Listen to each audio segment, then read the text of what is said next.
सदा सत्स्वरूपं चिदानन्दकन्दं जगत्सम्भवस्थानसंहारहेतुं स्वभक्तेच्छया मानुषं दर्शयन्तम् नमामीश्वरं सद्गुरुं साईनाथं नमामीश्वरं सद्गुरुं साईनाथम् भवद्ध्वान्तविध्वंसमार्ताण्डमीड्यं मनोवागतीतं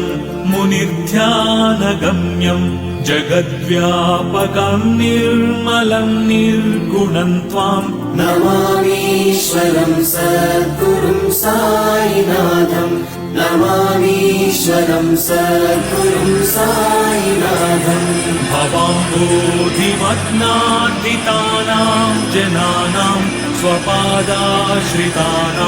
स्वभक्तिप्रियाणां समुद्धारणार्थं कलौ सम्भव